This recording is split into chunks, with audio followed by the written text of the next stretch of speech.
ವಿನಯ್ ಗುರೂಜಿಗಳು ದತ್ತಾತ್ರೇಯ ಸ್ವಾಮಿ ಆ ವಿಗ್ರಹದ ಮುಂದೆ ಕೂತ್ಕೊಂಡು ಅವರೇ ಹಾಡು ಹೇಳ್ತಿದ್ದಾರೆ. ಅವ್ರು ಆ ಕಡೆ ತಿರ್ಕೊಂಡು ಹಾಡು ಹೇಳ್ತಾ ಇದ್ದಾರೆ. ಸಡನ್ನಾಗಿ ಅವ್ರು ಆ ಕಡೆನೇ ತಿರುಗಿದ್ರು. ಬಾರೋ ಕೂತ್ಕೋ ಬಾ, ಏನು ಬಂದೆ ಅಂತಂದು. ನಾನು ಒಂದು ಸೆಕೆಂಡ್ ನನ್ನ ಮೈ ಜುಮ್ ಅಂತು. ಇನ್ನೊಂದು ಭಾಗವಾಗಿ ನನ್ನ ಸುಮಾರಾಗಿದೆ ಈ ಥರದ್ದು, ನಾನು ಬುಕ್ಕೆ ಬರೆದಿದ್ದೀನಿ. ಇನ್ನೊಂದು ನನಗೆ ಆದಂಥ ಅನುಭವ ಅಂತಂದರೆ, ಶಿರಡಿಯ ಮೇಯ್ನ್ ಶಿರಡಿ ಏನಿದೆ ಅಲ್ಲಿ ನಾನು ಬಾಬಾ ಆಸ್ಥಾನದಲ್ಲಿ ಕೂತಿದ್ದೆ. ಅವತ್ತು ಭಜನ್ಸ್ ನಡೀತಾ ಇತ್ತು. ಸುಮಾರು ಜನ ಬಾಬಾ ಭಕ್ತರಿಗೆ ಗೊತ್ತಿರುತ್ತೆ, ಮೇಯ್ನ್ ಶಿರಡಿ ಸಾಯಿಬಾಬಾ ದೇವಸ್ಥಾನದಲ್ಲಾಗಲಿ ಅಥವಾ ಬಾಬಾ ಯಾವುದೇ ದೇವಸ್ಥಾನದಲ್ಲಾಗಲಿ ನಾಯಿ ಪ್ರವೇಶ ಆದರೆ ಯಾರೂ ಓಡಿಸಲ್ಲ, ಯಾರೂ ಅದಕ್ಕೆ ಹೊಡೆಯಲ್ಲ. ಇನ್ನು ಅದಕ್ಕೆ ಬಿಸ್ಕೆಟ್ ಕೊಡ್ತಾರೆ, ಸುಮ್ಮನಿರ್ತಾರೆ, ತಲೆ ಸವರ್ತಾರೆ, ಮಾಡ್ತಾರೆ ಹೊರತು ಯಾರೂ ಅದನ್ನು ಓಡಿಸಲ್ಲ. ಹೀಗಿರೋವಂಥ ಟೈಮಲ್ಲಿ ಏನಾಯಿತು, ಬಾಬಾದ ಮಧ್ಯೆ ಫೋಟೋ ಇಟ್ಬಿಟ್ಟು ರೌಂಡಾಗಿ ಎಲ್ಲರೂ ಕೂತ್ಕೊಂಡು ಭಜನೆ ಮಾಡ್ತಾಯಿದ್ದಾರೆ. ಆ ಭಜನೆ ಮಾಡೋ ಟೈಮಲ್ಲಿ ಕರೆಕ್ಟಾಗಿ ಒಂದು ನಾಯಿ ಒಳಗೆ ಬರುತ್ತೆ. ಆ ನಾಯಿ ತುಂಬ ಭಯಂಕರವಾಗಿರುತ್ತೆ ನೋಡೋಕ್ಕೆ. ಅಂದರೆ ಅದಕ್ಕೆ ಒಂದು ಕಣ್ಣು ಹಿಂಗೆ ಕಟ್ಟಾಗಿ, ಮುಖ ಹಿಂಗೆ ಬಾಯಲ್ಲಿ ಜೊಲ್ ಸುರಿತದೆ, ಹೆವಿ ಬಾಡಿ ಇರೋ ನಾಯಿ ಅದು. ನನಗೆ ಭಯ ಆಗೋಯ್ತು, ನನಗೆ ಇದೇನಪ್ಪ ಹಿಂಗಿದೆ ನಾಯಿ ಅಂತ. ಆದರೆ ಅದನ್ನು ಯಾರೂ ಓಡಿಸ್ತಾ ಇಲ್ಲ, ಯಾರೂ ಮಾಡ್ತಾಯಿಲ್ಲ. ಅದು ರೌಂಡ್ ಹೊಡ್ಕೊಂಡು ಬಂದು, ನೀವು ನಂಬ್ತಿರೋ ಬಿಡ್ತಾರೋ, ನನ್ನವರೆಗೂ ಬಂದು ನನ್ನ ಮುಂದೆ ಪಾಸ್ ಆಗಿಬಿಟ್ಟು ಮತ್ತೆ ವಾಪಸ್ ಬಂತು. ಏನಕ್ಕೆ ಇದು ವಾಪಸ್ ಬಂತು ಅಂತ ಹಿಂಗೆ ನೋಡ್ತಾ ಇದ್ದೆ. ನನ್ನ ಹತ್ರ ಹಿಂಗೆಲ್ಲ ಮೂಸ್ತಾಯಿತ್ತು. ನನ್ನ ಮನಸಲ್ಲೇ ಭಯ ಪಟ್ಕೊಂಡು, ಬಾಬಾ ಬಾಬಾ ಬಾಬಾ ಕಾಪಾಡಪ್ಪ, ಬೀದಿ ನಾಯಿ ಬೇರೆ ಅಂತ. ಆಮೇಲೆ ಹಂಗೂ ಧೈರ್ಯ ಮಾಡಿ ಪಕ್ಕದ ನನ್ನ ಬ್ಯಾಗಲ್ಲಿ ಒಂದು ಬಿಸ್ಕೆಟ್ ಪ್ಯಾಕೆಟ್ ಇತ್ತು. ಬಿಸ್ಕೆಟ್ ಹಿಂಗೆ ಕೈಲಿ ಇಟ್ಕೊಂಡೆ, ತಿಂತು, ಅದು ಹೋಯ್ತು. ಅದಾದಮೇಲೆ ಮಂಗಳಾರತಿ ಆಯಿತು, ಎಲ್ಲ ಆಯ್ತು. ನಾನು ಆಚೆಗೆ ಬಂದೆ. ಫೋನ್ ನೋಡ್ತೀನಿ, ನಾವು ಮುಂದೆ ಎಷ್ಟೊಂದು ಮಿಸ್ ಕಾಲ್ ಇತ್ತು. ಏನಿದು ಅಂತಂದ್ಬಿಟ್ಟು ನಾನು ಆಮೇಲೆ ಫೋನ್ ಮಾಡಿ ನೋಡಿದ್ರೆ, ನಾನು ಯಾವ ಟೈಮಲ್ಲಿ ಈ ಬೀದಿ ನಾಯಿಗೆ ಬಿಸ್ಕೆಟ್ ತಿನ್ನಿಸಿದ್ದೀನಿ, ಅದು ಹಿಂಗೆ ಪಾಸಾಗಿ ಹಿಂಗೆ ಬಂದಿದೆ, ಅದೇ ಟೈಮಲ್ಲಿ ಸುಮಾರು 2ನೇ ಮಾಡಿಯಿಂದ ನಮ್ಮ ನಾಯಿ ಕೆಳಗೆ ಬಿದ್ದೋಗಿದೆ. 2ನೇ ಮಾಡಿಯಿಂದ ಬಿದ್ದಿರೋದು ನಮ್ಮ ನಾಯಿಗೆ ಒಂದು ಸ್ಕ್ರ್ಯಾಚ್ ಆಗಿಲ್ಲ. ಯಾಕೆ ಅಂದರೆ ಆ ಟೈಮಲ್ಲಿ ಮಳೆ ಬಂದಿದೆ. ಮಳೆ ಬಂದು ಮನೆ ಯೂಶ್ವಲಿ ಆಚೆ ಕಡೆ ಎಲ್ಲ ಮನೆ ಮುಂದೆ ಒಂದು ಮೋರಿ ಇರುತ್ತೆ, ಸೈಡಲ್ಲಿ ಕಲ್ಲುಗಳಿರುತ್ತೆ, ನಾವು ಗಾಡಿ ತೆಗೆಯೋದು, ಅದರ ಪಕ್ಕದಲ್ಲಿ ಮೋರಿ ಇರುತ್ತೆ. ಮೋರಿ ತುಂಬ ನೀರು ತುಂಬಿಕೊಂಡಿದೆ. ಇದು ಏನು ಚೇಷ್ಟೆ ಮಾಡ್ತೋ, ಎಲ್ಲಿ ಓಡ್ತೋ ಗೊತ್ತಿಲ್ಲ. ಕರೆಕ್ಟಾಗಿ ಆ ಮೋರಿ ಇನ್ನೊಂಚೂರು ಆಚೆ ಬಿದ್ದಿದ್ರೆ ಎಲ್ಲ ಕಲ್ಲುಗಳು ಹಿಂಗೆ ಸೈಜ್ ಕಲ್ಲು, ಪಕ್ಕದ ಸೈಟಲ್ಲಿ ಕನ್ಸ್ಟ್ರಕ್ಷನ್ ನಡೀತಾಯಿತ್ತು. ಆ ಕಲ್ಲು ಮೇಲೆ ಬಿದ್ದು ಅದಕ್ಕೆ ಸಾಯಬೇಕಾಗಿತ್ತು. ಇಲ್ಲ ಇದೇ ಚಪ್ಪಡಿ ಕಲ್ಲು ಮೇಲೆ ಬಿದ್ದರೆ ಅದಕ್ಕೆ ಇಂಜುರಿನೂ ಆಗ್ಬೋದಾಯಿತು.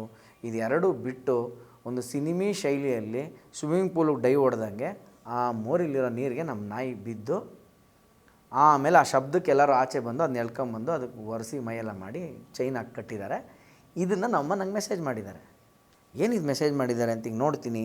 ಆ ಟೈಮು ಮತ್ತು ಇಲ್ಲಿ ಶಿರಡಿಯಲ್ಲಿ ನಾನು ನಾಯಿಗೆ ಬಿಸ್ಕೆಟ್ ತಿನ್ನಿಸಿದ ಟೈಮು ಎರಡೂ ಸೇಮ್.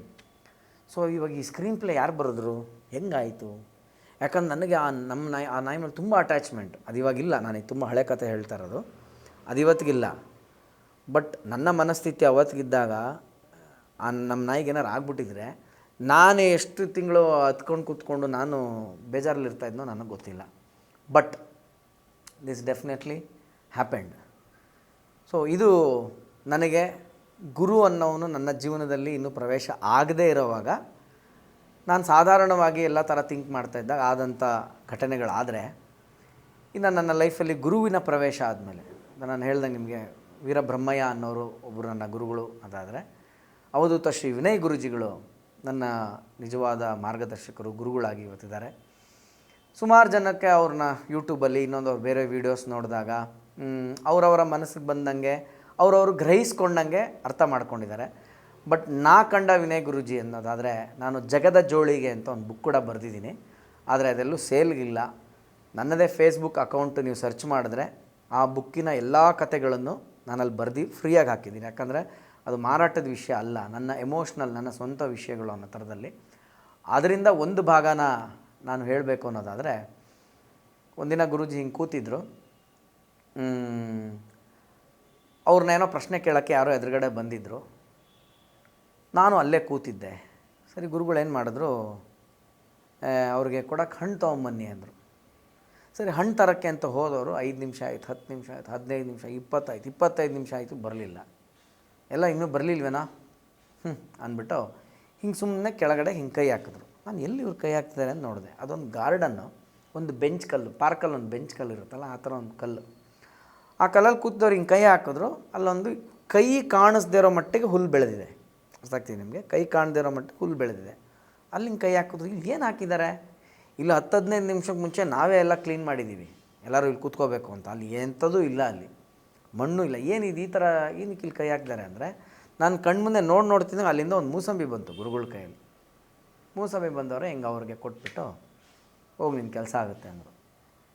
ಎಲ್ಲಿಂದ ಬಂತು ಈ ಮೂಸಂಬಿ, ಹೇಗೆ ಇದು ಅವ್ರಿಗೆ ಕೊಟ್ಟರು?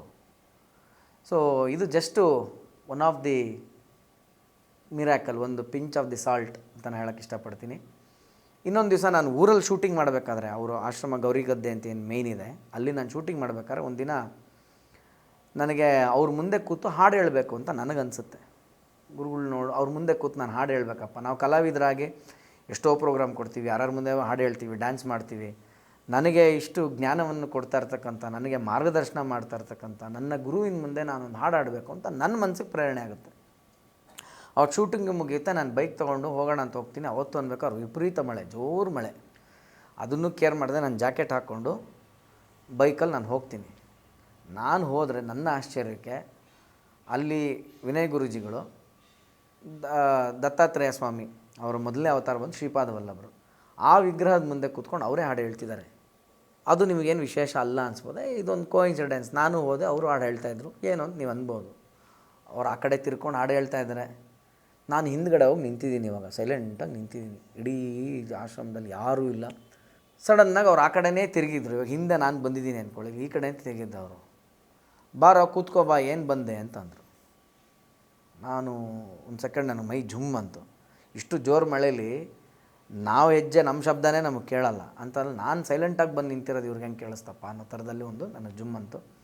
ಅದಾದಮೇಲೆ ನನ್ನ ಕಡೆಗೆ ತಿರುಗಿಬಿಟ್ಟು, ಏನು ಬಂದಿದ್ದು ಇಷ್ಟೊತ್ತಿನಲ್ಲಿ? ಇಲ್ಲ, ಈ ಥರ ಒಂದು ಹಾಡು ಹೇಳಬೇಕು ಅನ್ನಿಸ್ತು ನಿಮ್ಮ ಮುಂದೆ, ಅದಕ್ಕೆ ಬಂದೆ. ಹೌದಾ, ನನ್ನ ಮುಂದೆ ಹಾಡು ಹೇಳ್ಬೇಕು ಅನ್ನಿಸ್ತಾ?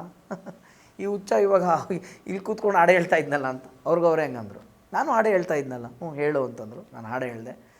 ಇದೊಂದು ಭಾಳ ದಿವ್ಯವಾದ ಅನುಭವ.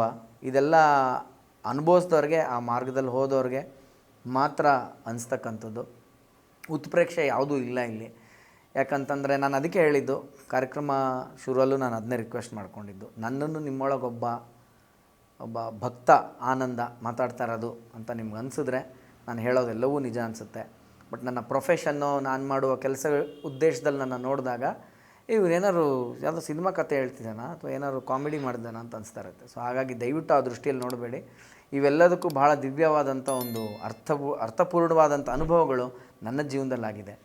ಸೊ ಹಾಗಾಗಿ ಈ ನಾನು ನನ್ನ ದೇವರು ಅನ್ನೋ ಒಂದು ಕಾರ್ಯಕ್ರಮಕ್ಕೆ ನಾನು ಬಹಳ ಋಣಿಯಾಗಿದ್ದೀನಿ ಅಂತ ಹೇಳೋದಕ್ಕೆ ಇಷ್ಟಪಡ್ತೀನಿ. ನನಗೊಂದು ಫೋನ್ ಬರುತ್ತೆ, 3 lakhs per site ನೀವು ಕಟ್ಟಬೇಕಾಗುತ್ತೆ. ಈಗ ಟೈಮ್ ಇಲ್ಲ, ನನಗೇನು ಮಾಡಲಿ? ಗುರುಜಿನ ಯಾಕೆ ಹೋಗೊಂದು ಮಾತು ಕೇಳಬಾರ್ದು? ನನ್ನ ಅದೃಷ್ಟಕ್ಕೆ ಅವತ್ತು ಗುರುಗಳು ಮೌನ. ಇಷ್ಟುದ್ದ ಬರೆದಿರೋ ಪೇಪರ್ನ ಅವ್ರು 1 ಸೆಕೆಂಡು ನೋಡಲಿಲ್ಲ. ನಾನು ಹಿಂಗೆ ಕೊಟ್ಟೆ, ಅವ್ರು ಓಪನ್ನೇ ಮಾಡಲಿಲ್ಲ. ಹಿಂಗೆ ಇಸ್ಕೊಂಡ್ರು. ನನ್ನ ಕಡೆ ಹಿಂಗೆ ನೋಡಿಬಿಟ್ಟು, ನಾನು ಪೊಲೀಸ್ ಅವ್ರು ಹೇಳ್ತಾರೆ, it's totally A fake website.